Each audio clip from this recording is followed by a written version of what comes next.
திரு ஜென்ராம், இப்போ நம்ம தொடர்ந்து இது சார்ந்த மும்மொழி கொள்கை, புதிய கல்விக் கொள்கை இதெல்லாம் பேசிட்டே இருக்கிறப்ப அடுத்தன்றது ஒரு கூட்டாட்சி முறையில் இரு தரப்புமே பிடிவாதமா அவங்க தரப்பு முன்வைக்கிறாங்க, நியாயங்களை பேசுறாங்க, அரசியல் ரீதியான விஷயங்கள. நிதின்ற ஒன்று தான் இருக்கு. அரசு ஆசிரியர்களுக்கு சம்பளம், மாணவர்கள் பிரச்சனை அப்படின்லாம். இப்போ இதை எப்படி அணுகிறது அப்படின்ற ஒன்று இருக்குல்ல. கூட்டாட்சி அடிப்படையில் நிதியை எப்படி பகிர்வது அல்லது மாநிலங்களுக்கு சேர வேண்டிய பணத்தை எப்படி கொடுக்கறது, கொடுக்காமல் தாமதம் செய்தால் என்ன செய்யணும், தடை செய்தால் என்ன செய்யணும், இப்படிங்கிற மாதிரி பல்வேறு பிரச்சனைகள் ஒன்றிய அரசுக்கும் மாநில அரசுக்கும் இடையிலான பிரச்சனைகள், உறவுகள், இதையெல்லாம் பற்றி அறிந்து கொள்ள வேண்டும், ஆய்வு செய்ய வேண்டும், பரிந்துரைகள் வேண்டும்னு ரொம்ப ப்ராமினென்ட்டான கமிட்டி ராஜமன்னார் கமிட்டி 69ல் தமிழ்நாட்டில இருந்து போடப்பட்ட ராஜமன்னார் கமிட்டி.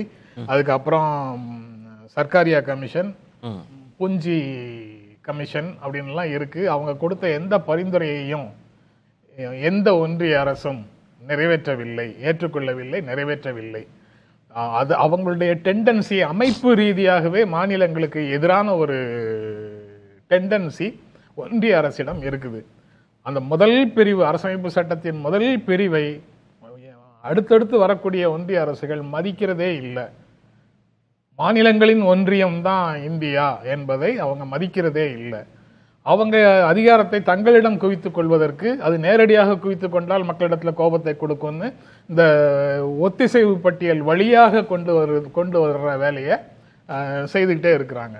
அந்த பிரச்சனைகள்ல இருந்து தான் இதற்கான தீர்வுகள் கிடைக்கணும். அது போக திரும்ப நீங்க ஒரு கூட்டாட்சி தொடர்பான கேள்வி கேட்கறதுக்கு முன்னால ரெண்டு விஷயம் ஏற்கனவே பேசுனதுக்கு பதில் சொல்லிடுறேன். தமிழ்நாட்டில் இந்திக்கு தடையை தமிழக அரசு விதிக்கவில்லை.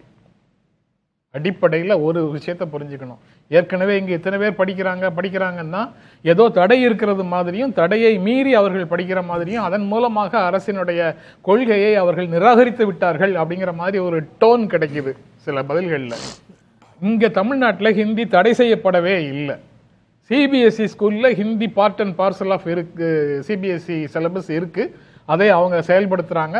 அதுக்கப்புறம் வேறு ஒன்றிய அளவிலான பாடத்திட்டங்கள்லையும் இங்கே இருக்கு, அது அங்கெல்லாம் ஒழுங்கா நடக்குது.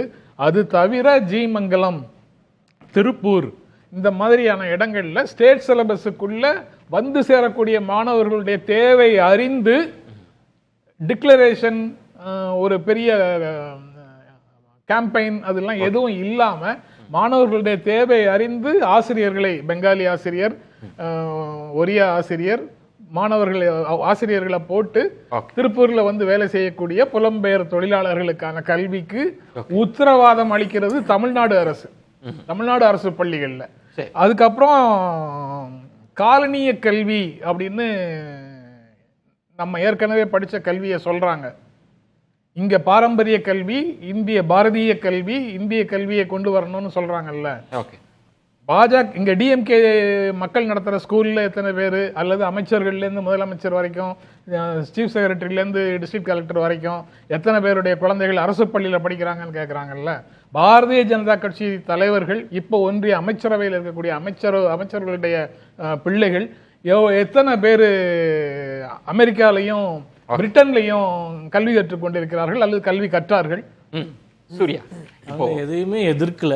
இந்த மொழி வேண்டாம், இந்த நாடு வேண்டாம், அந்த நாடு வேண்டாம், எதுவுமே எதிர்க்கல. காலனிய கல்வி அப்படின்னு சொல்லி இங்க நடந்த கல்வி முறையே எதிர்க்கிறீங்க. கம்பேரிசனே தவறா இருக்கு. அதாவது நீங்க பின்பற்றணும்னு சொல்லக்கூடிய, நீங்க வந்து வவுச் பண்ணக்கூடிய, நீங்க சர்டிபிகேட் கொடுக்கக்கூடிய ஒரு சிஸ்டம்ல நீங்க ஏன் படிக்கலன்றதுதான் கேள்வி.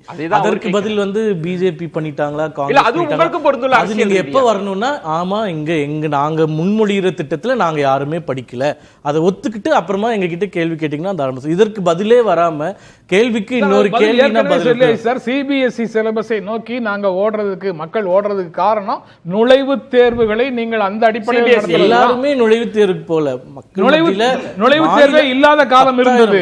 நுழைவுத் தேர்வே இல்லாத காலம் இருந்தது. 10th வரைக்கும் சிபிஎஸ்இல படிச்சுட்டு +1 +2க்கு ஸ்டேட் சிலபஸுக்கு வந்து சேர்ந்தாங்க அவ்வளவு பேரும்.